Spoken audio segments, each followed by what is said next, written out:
So it's been quite a while since I've done any updates on the progress of the truck, so I figured I would post some this week.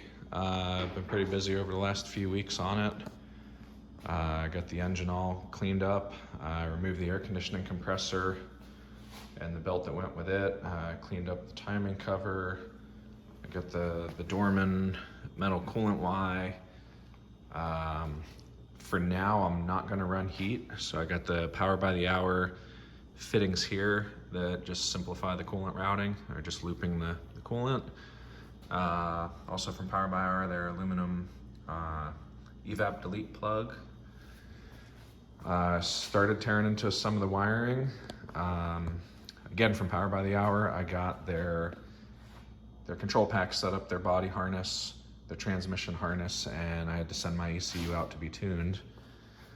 As mentioned before, it's got the 2008 Crown Vic setup in it, but I wanted power steering. I did not want to mess with hydraulics. I didn't want to do the power steering pump setup and the lines and more fluids. I wanted to go electric.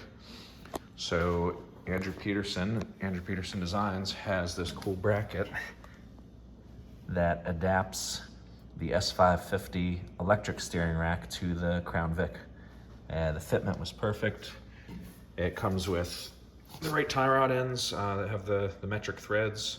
All you have to do is cut about 1 inch off of the inner tie rod on each side of the Mustang rack, and it's ready to go. I put the Flaming River 30-inch steering column in with a 4.5 inch drop. And I moved where the steering column comes out, I moved it to the driver's side about 1 inch to get it away from the headers. Also from CPP, I got their power brake setup that relocates the brake pedal to coming from under the dash rather than out of the floor. I got the Fat Fender Garage pedal location bracket for the Coyote pedal. I'm not sure what I'm gonna do for actual pedals for now, they don't match, but I'll figure that out eventually. And then kill mat from Amazon, just some sound deadening mat to start on the interior, quiet things down a little bit. Dakota Digital VHX gauge cluster. I haven't started any wiring on it yet. And the steering wheel is just a placeholder for now for moving the car around.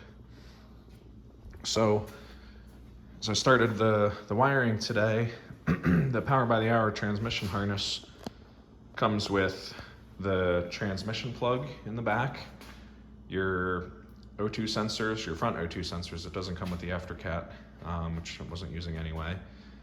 And then it comes up front. Everything's labeled nice. Here's your speedometer outputs that'll go into the Dakota Digital box.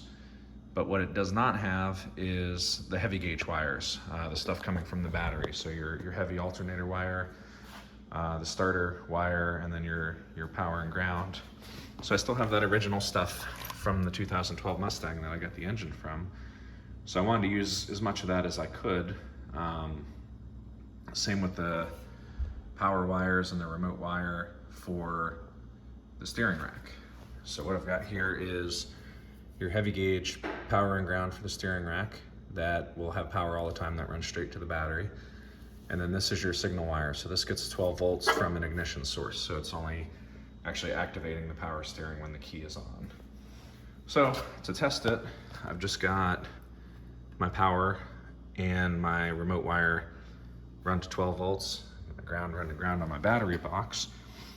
These are 20-inch wheels with a, let me see if I can find it here. I think they're 275. Yeah, 275 tire. I've got all the weight off of the lift and on the floor.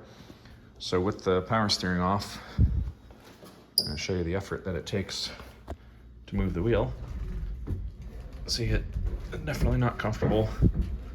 And then there's still a lot of weight to be added to the front of the truck still with the fender, the bumper, the radiator, the hood.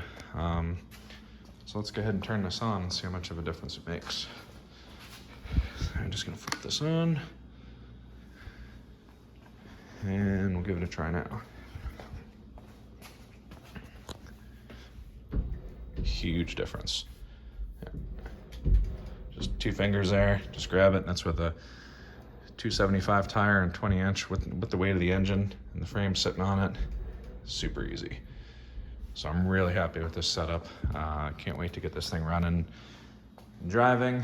Hopefully before the end of the month I'll have enough of the wiring done that I can fire the engine up, and the plan is to have the truck on the road for the summer.